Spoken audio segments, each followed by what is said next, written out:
இது புதிய தலைமுறையின் உங்கள் ஊர் உங்கள் குரல். செய்திகளை விரிவாக பார்ப்பதற்கு முன்பாக தலைப்புச் செய்திகளை பார்க்கலாம். செல்லாத ரூபாய் நோட்டுகளை வாங்கக்கூடாது என்ற உத்தரவுக்கு எதிர்ப்பு. மாநிலம் முழுவதும் கூட்டுறவு வங்கிகள் வேலை நிறுத்தம். அரசை கண்டித்து முழக்கம்.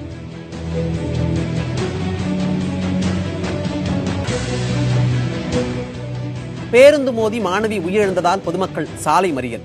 விபத்து ஏற்படுத்திய வாகனம் மீது தாக்குதல். வேகத்தடை அமைக்க வலியுறுத்தல்.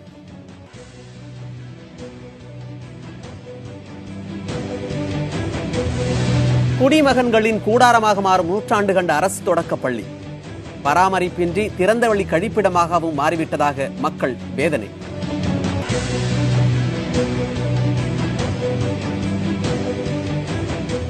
காவிரி ஆற்றின் குறுக்கே பாலம் கட்ட பூலாம்பட்டி கிராம மக்கள் கோரிக்கை.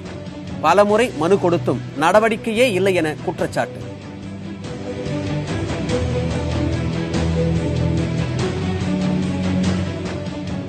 சிதிலமடைந்து மிகவும் மோசமாக காணப்படும் தொடக்கப்பள்ளி. பாதுகாப்பு இல்லாததால் மாணவர்களின் எண்ணிக்கை குறைவதாக ஆசிரியர்கள் வேதனை.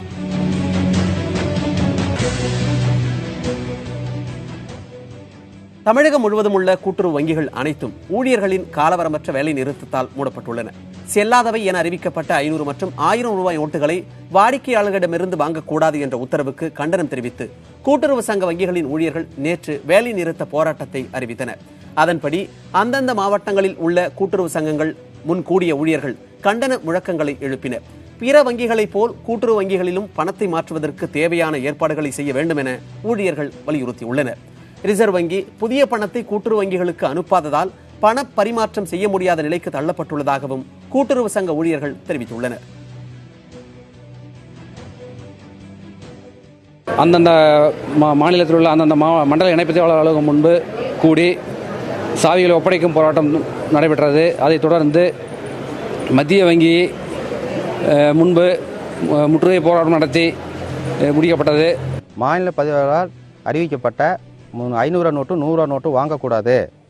மிரர் அக்கௌண்ட்டு மத்திய வங்கியில் ஓப்பன் பண்ணி அங்கிருந்து தான் வளவு செய்யணும் அப்படிங்கிற கோரிக்கை ஆணையிட்டாங்க. அதை ரத்து செய்யணும். இந்த மாதிரி நாங்கள் லோன் தவணை தவறி போச்சு. தவணை தவறினால அவங்க 7500 பெனால்ட்டி வட்டி வாங்கணும்னு மட்டும்தான் சொல்கிறாங்க ஒழிஞ்சு பணத்தை எங்ககிட்ட வாங்கிக்கல. நான் தொடர்ந்து இப்போ ஒரு 4-5 நாளாக வந்தோம். நேற்றுக்கும் பூட்டிட்டாங்க, இன்னைக்கு 2வது நாள் இன்னைக்கும் பூட்டிட்டாங்க. 3 நாள் ஆகி போச்சு இந்த சொசைட்டிக்கு வந்துக்கிட்டு இருக்கிறேன். ஆனால் உரம் எடுக்க முடியல. எனக்கு ஒரு 10 மூட்டை உரம் வேணும். உரமே எடுக்க முடியல. நாங்கள் தான் லோனும் வாங்கிட்டு இருக்கிறேன். நாமக்கல் மாவட்டம் புதன் சந்தையில் சில்லறை தட்டுப்பாட்டால் மாடுகளின் விற்பனை மந்தமடைந்திருக்கிறது. இதனால் நாமக்கல், சேலம், கரூர், பெரம்பலூர் என பல மாவட்டங்களில் இருந்து மாட்டு சந்தைக்கு வந்த வியாபாரிகள் ஏமாற்றமடைந்தனர். 500 மற்றும் 1000 ரூபாய் நோட்டுகள் செல்லாது என அறிவிக்கப்பட்டதால் மாடுகளை விற்பனை செய்ய முடியவில்லை என அவர்கள் கூறினர். மேலும் மாடுகளை வாங்க வருபவர்களிடம் 500 மற்றும் 1000 ரூபாய் நோட்டுகள் மட்டுமே இருப்பதாக கூறப்படுகிறது. இதனால் 2000த்திற்கும் அதிகமான மாடுகள் விற்பனைக்கு வரும் சந்தையில் இன்று 1000த்திற்கும் குறைவான மாடுகளை வந்திருப்பதாக கூறப்படுகிறது. வெளி மாநில வியாபாரிகளும் சந்தைக்கு வராததால் வியாபாரம் பெரிதும் பாதிக்கப்பட்டுள்ளது. காட்டு பக்கம் போனா 100 நோட்டு 1000 நோட்டு 500 நோட்டு வேணாங்கிறாங்க. இங்க அதுதான் தராங்க. அப்படிங்கும் போது மாடு விற்காத அவதி போட்டுக்கிட்டு இருக்கிறோம். இது என்ன பண்றதுன்னு ஒன்றும் புரியலைங்க. கஷ்டமா இருக்குதுங்க. ஒரு வியாபாரத்தை இந்த 500 பிரச்சனையினால 200 தள்ளி வைக்க வேண்டிய சூழ்நிலை இருக்குது. அதனால சில பேர் வாங்காமையே வந்துடுறாங்க. பல பிரச்சனைக்கு இந்த 500 பிரச்சனைனால 1000 ரூபாயினால. அதே மாதிரி மாடு வாங்கிட்டு இந்த 100 ரூபா நோட்டு, இந்த 500 நோட்டு 1000 நோட்டு செல்லாத காரணத்தினால வியாபாரம்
மத்திய பட்ஜெட் பிப்ரவரி 1ஆம் தேதி தாக்கல் செய்யப்படும் என்றும் பட்ஜெட் கூட்டத்தொடர் ஜனவரி மாதம் தொடங்கும் என்றும் மத்திய அரசு அறிவித்திருக்கிறது. இது குறித்த விரிவான தகவல்களை வழங்குவதற்காக நம்ம செய்தியாளர் கணபதி நம்மோடு இணைந்திருக்கிறார் தொலைபேசி வழியாக. கணபதி, இன்று தற்பொழுது மத்திய அரசு வெளியிட்டிருக்கும் இந்த அறிவிப்பில் என்னவெல்லாம் கூறப்பட்டிருக்கிறது, விளக்கமா சொல்ல முடியுமா? மணிமாறன், இந்த குளிர்கால கூட்டத்தொடர் நாளையே தொடங்கப்படுவதற்கு காரணமே அடுத்தபடியாக பட்ஜெட் கூட்டத்தொடரை எப்போதும் நடத்தப்படும் தேதிக்கு முன்பாகவே கூட்ட வேண்டும், கூட்டி பட்ஜெட்டையும் விரைவாக தாக்கல் செய்ய வேண்டும் என்பதற்காகத்தான். பொதுவாக பட்ஜெட் உங்களுக்கு தெரியும் பிப்ரவரி மாதத்தின் இறுதி தேதியில் தான் தாக்கல் செய்யப்படுகிறது. அதை மாற்றி இந்த முறை, அதாவது 2017ஆம் வருடத்திலே பட்ஜெட்டை பிப்ரவரி 1ஆம் தேதியே தாக்கல் செய்ய வேண்டும் என அரசு முடிவு செய்திருக்கிறது. இதற்கு காரணம், பட்ஜெட் சம்பந்தப்பட்ட அனைத்து ஒப்புதல்களையும் நாடாளுமன்றத்திடம் மார்ச் இறுதிக்குள், அதாவது நிதியாண்டின் இறுதிக்குள், நிதியாண்டு முடிவதற்குள்ளாகவே பெற்றுக்கொள்ள வேண்டும் என்று அரசு விரும்புகிறது. இதற்கு முக்கியமான ஒரு காரணத்தை அதிகாரிகள் சொல்கிறார்கள். ஜிஎஸ்டி என்று சொல்லப்படும் புதிய வரி ஏப்ரல் 1ஆம் தேதி முதல், அதாவது அடுத்த நிதியாண்டு முதல் நடைமுறைக்கு வர இருக்கிறது. ஆகவே இதற்காக இந்த ஏற்பாடுகள் எல்லாம் செய்யப்படுகிறது. இதை தவிர இந்தியாவை ஆங்கிலேயர்கள் ஆண்ட போது இருந்த மரபுப்படியே ஏன் தொடர வேண்டும், அதை மாற்றிவிடலாம் என்ற எண்ணம் அரசுக்கு இருக்கிறது.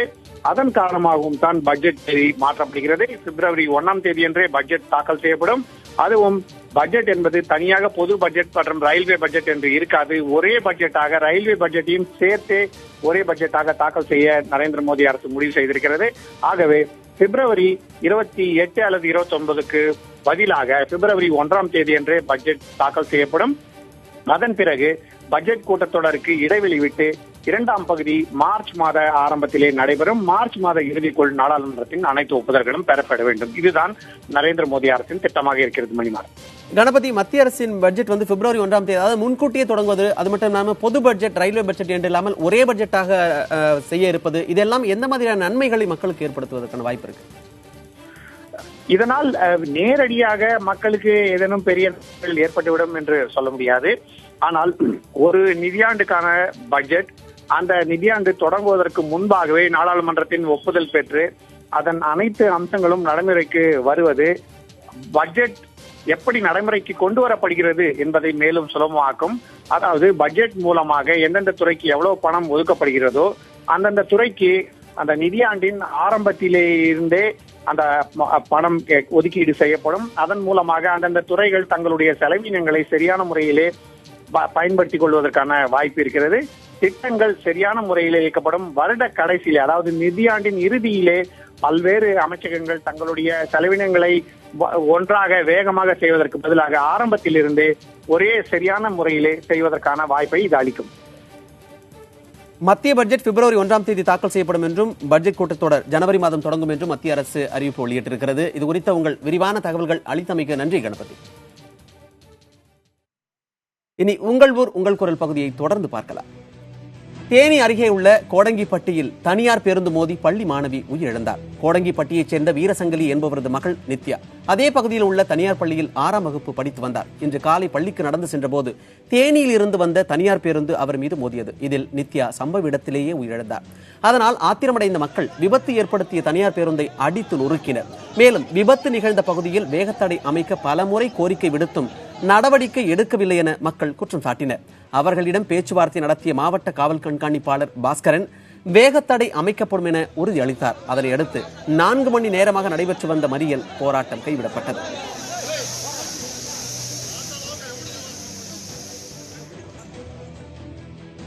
தேனி மாவட்டம் ஆண்டிப்பட்டி அருகே இருக்கும் சண்முகநாதபுரம் ஊராட்சி தொடக்கப்பள்ளி குடிமகன்களின் கூடாரமாக மாறிவிட்டதாக புகார் எழுந்திருக்கிறது.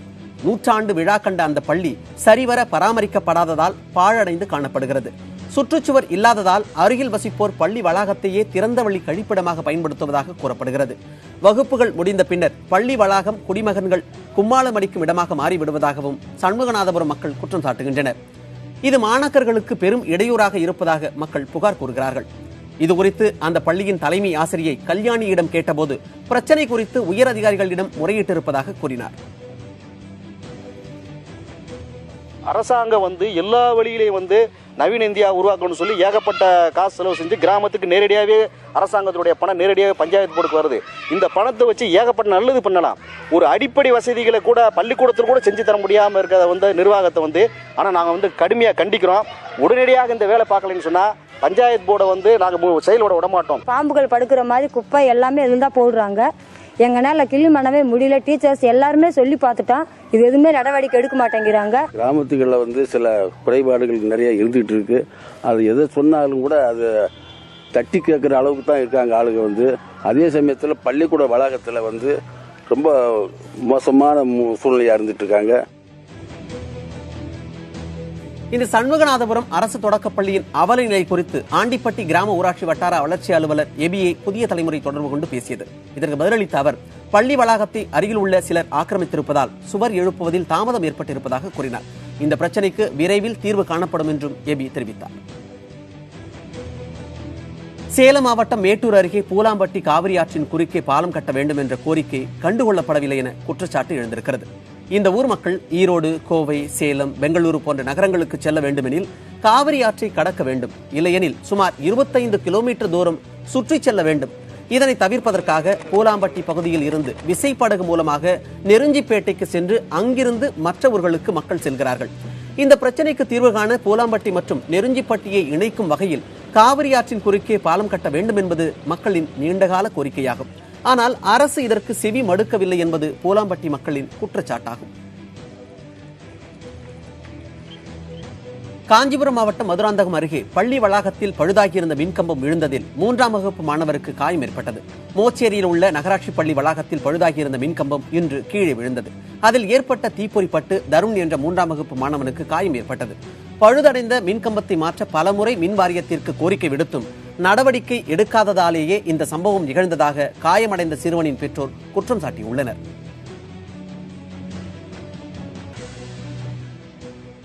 ஓமலூர் பேருந்து நிலையம் மற்றும் அதை சுற்றியுள்ள பகுதிகளில் லாட்டரி சீட்டுகளை விற்பனை செய்த 3 பேரை காவல்துறையினர் கைது செய்தனர்.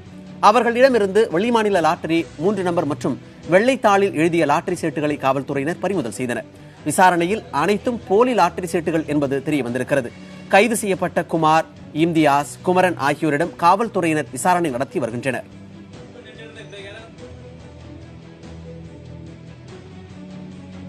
கனமழையால் இருப்பு பாதையில் மண் சரிவு ஏற்பட்டதால் மேட்டுப்பாளையத்தில் இருந்த உதகை நோக்கி சென்ற மலை ரயில் போக்குவரத்து தடைபட்டது.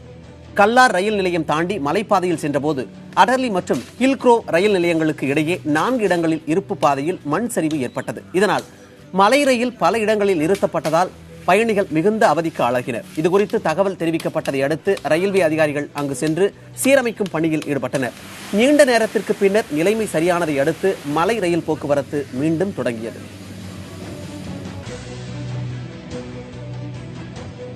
குழந்தை பாதுகாப்பு மற்றும் உரிமைகள் தொடர்பாக பள்ளி குழந்தைகளிடையே விழிப்புணர்வை ஏற்படுத்தும் நோக்கில் உதகையில் கண்காட்சி தொடங்கியது. இதனை நீலகிரி மாவட்ட ஆட்சியர் சங்கர் தொடங்கி வைத்தார். இளம் பருவத்தில் குழந்தைகளுக்கு உண்டான உரிமைகள், பாதுகாப்பு அளிக்க வேண்டியதன் அவசியம் ஆகியவற்றுக்கு எடுத்துரைக்கும் விதமாக சுவரொட்டிகள் இதில் இடம்பெற்றிருக்கின்றன. கண்காட்சியை பெற்றோர் பயன்படுத்திக் கொள்ள வேண்டும் என ஆட்சியர் சங்கர் கேட்டுக் கொண்டார்.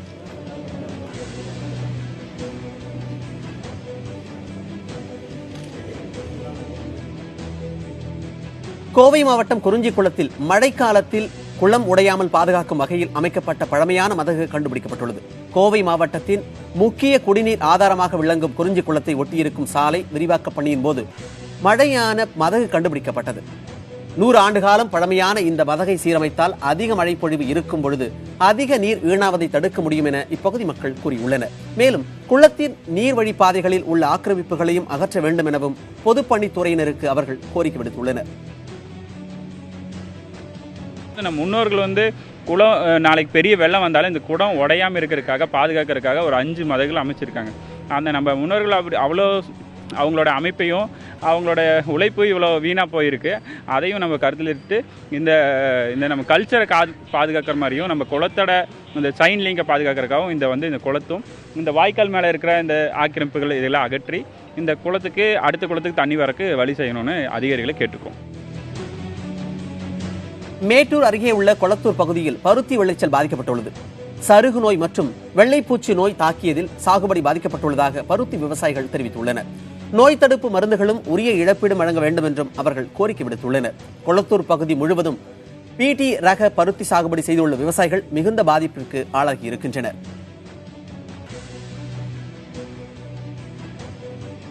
கோவையில் ஆசிரியை தாக்கியதில் 4 வயது சிறுவனுக்கு காயம் ஏற்பட்டதாக அவனது தந்தை புகார் தெரிவித்திருக்கிறார். கோவை காந்திபுரத்தைச் சேர்ந்த மகேந்திரன் என்ற ஆட்டோ ஓட்டுநரின் 4 வயது மகன் கிஷோர் அங்குள்ள தனியார் பள்ளியில் யூகேஜி படித்து வருகிறார்.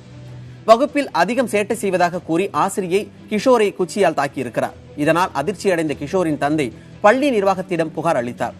இதுகுறித்து நடவடிக்கை எடுக்கப்படும் என பள்ளி நிர்வாகம் தெரிவித்திருக்கிறது.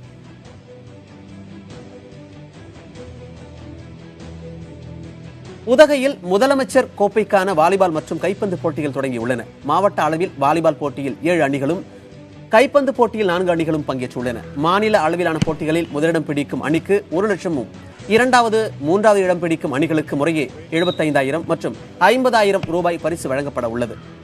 நாளை மலைப்பகுதி மேம்பாட்டு திட்ட திறந்தவெளி மைதானத்தில் குத்துச்சண்டையும், அண்ணா உள் விளையாட்டரங்கில் வாள் சண்டை, ஜிம்னாஸ்டிக் போட்டிகளும் நடைபெற உள்ளன.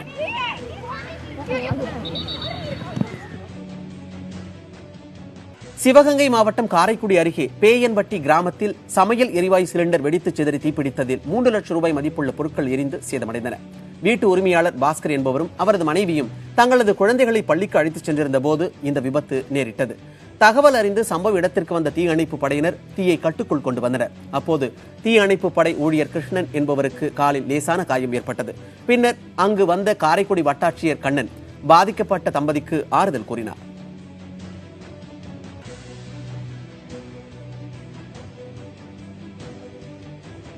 விருதுநகர் மாவட்டம் சிவகாசி அருகே உள்ள சாட்சியாபுரம் பகுதியில் ரயில் மோதியதில் ஒருவர் உயிரிழந்தார். செங்கோட்டையிலிருந்து மதுரை செல்லும் ரயில் மோதியதில் இந்த விபத்து நிகழ்ந்திருக்கிறது. இதுகுறித்து தகவல் அறிந்த போலீசார் சம்பவ இடத்திற்கு வந்து உடலை கைப்பற்றி பிரேத பரிசோதனைக்கு அனுப்பி வைத்தனர். 40 வயது மதிக்கத்தக்க அந்த நபர் யார், ரயிலை முன் விழுந்து தற்கொலை செய்து கொண்டாரா அல்லது எதிர்பாராமல் நிகழ்ந்த விபத்தா என்பது குறித்து போலீசார் விசாரணை நடத்தி வருகின்றனர். ராமநாதபுரம் மாவட்டம் பரமக்குடியை சுற்றியுள்ள நீர்நிலைகளை சீரமைக்கும்படி பொதுமக்கள் கோரிக்கை விடுத்துள்ளனர். பரமக்குடி நகரை சுற்றி 200க்கும் மேற்பட்ட கிராமங்கள் உள்ளன. அங்குள்ள நீர்நிலைகள் போதிய மழையின்றி வறண்டு விட்டன. அவற்றில் சீமை கருவை மரங்களும் புதர்களும் மண்டி கிடக்கின்றன. அவற்றை அகற்றி நீரை சேமிக்க நடவடிக்கை எடுக்க வேண்டும் என கிராம மக்கள் கேட்டுக் கொண்டுள்ளனர். பருவமழை காலம் தொடங்கியுள்ளதால் நீர்நிலைகளை விரைந்து சரி செய்யும்படி அவர்கள் வலியுறுத்தியுள்ளனர். சேலம் மாவட்டம் ஓமலூர் விமான நிலைய விரிவாக்கத்திற்காக கையகப்படுத்தப்பட்டுள்ள நிலத்தை மத்திய அரசு அதிகாரிகள் பார்வையிட்டனர். இதனைத் தொடர்ந்து சேலம் மாவட்ட வருவாய் அலுவலர் தலைமையில் ஆலோசனை கூட்டம் நடைபெற்றது. கடந்த 25 ஆண்டுகளுக்கு முன்பாக 250 ஏக்கர் பரப்பளவில் விமான நிலையம் அமைந்தது. தொடக்கத்தில் விமான சேவை நடைபெற்றாலும் வருவாயின்மை காரணம் காட்டி சேவை நிறுத்திக் கொள்ளப்பட்டது. இந்த நிலையில் விமான நிலையத்தை விரிவாக்குவதற்கு மத்திய அரசு நடவடிக்கை மேற்கொண்டுள்ளது. இதற்கு அப்பகுதி விவசாயிகள் எதிர்ப்பு தெரிவித்துள்ளனர்.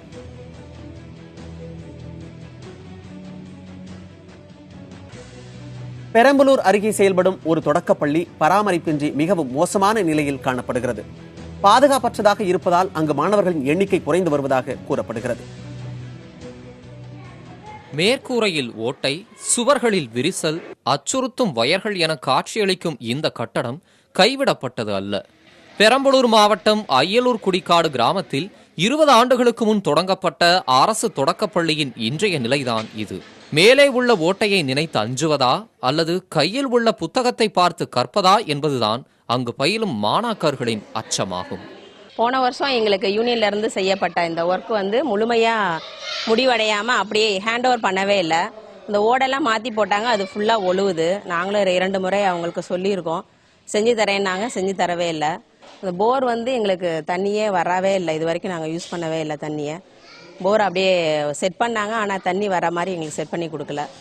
இந்த கட்டடம் பெயிண்ட் எதுவுமே அடிக்காம பேர் மட்டும் எழுதி வச்சுட்டு போயிட்டாங்க. இந்த பள்ளிக்கூடத்துக்கு 13-14 திட்டத்தில் பராமரிப்பு பணின்னு சொல்லி நிதி ஒதுக்குனாங்க. அந்த நிதி ஒதுக்கி சரியான முறையில் பராமரிப்பு நடக்காததுனால இந்த பள்ளிக்கூடம் சீர்கட்டு போய் இருக்கிறது. அதை நாங்கள் 2 முறை யூனியன்லேயும் சொல்லியிருக்கோம், மாவட்ட ஆட்சித்தலைவர்கிட்டையும் சொல்லியிருக்கோம். எந்த ஒரு நடவடிக்கையும் இல்லை. போர் போட்டு கொடுத்தாங்க, அந்த போர் சரியான முறையில் பயனுள்ளதாக இல்லை. இந்த ரிப்பேரிங் ஒர்க்கு மழை பெஞ்சதுன்னா ஓடு ஒழுவுது, பிள்ளைங்க உள்ளே உட்காந்து படிக்க முடியல. பாதுகாப்பற்ற கட்டடங்களை கொண்டுள்ளதால் இந்த பள்ளியில் மாணவர்களின் எண்ணிக்கை தொடர்ந்து குறைந்து வருவதாகவும் கவலை தெரிவிக்கப்படுகிறது. இந்த பள்ளிக்கு சுற்றுச்சுவர் கூட இல்லை என்பது மற்றொரு புகாராகும். இந்த பள்ளிக்கூடத்தை யாரும் சரி பண்ணாம வச்சிருக்காங்க. பள்ளிக்கூடம் பழுதடைஞ்சோட சரி, திரும்ப யாரும் சரி பண்ணாம வச்சிருக்காங்க. பள்ளிக்கூடம் சரி பண்ணிங்க இப்போ உழுதுட்டு இருக்குது. பிள்ளைங்க படிக்க ரொம்ப அச்சப்படுறாங்க. பெற்றோர்களும் பிள்ளைங்களை பள்ளிக்கூடம் அனுப்புறதுக்கு யோசனை பண்ணிருக்காங்க. பள்ளிக்கு ஒதுக்கப்படும் பராமரிப்பு தொகை முழுமையாக பயன்படுத்தப்படவில்லை என்பது மேலும் ஒரு விமர்சனம். இவற்றை சீரமைத்து பள்ளியை மேம்படுத்த பெரம்பலூர் மாவட்ட கல்வி நிர்வாகம் நடவடிக்கை எடுக்க வேண்டும் என்பதே அய்யலூர் குடிக்காடு ஊர் மக்களின் கோரிக்கையாகும். புதிய தலைமுறைக்காக செய்தியாளர் துரைசாமி. மேலும் பல அண்மை செய்திகளுக்கு தொடர்ந்து இணைந்திருங்கள் புதிய தலைமுறையோடு.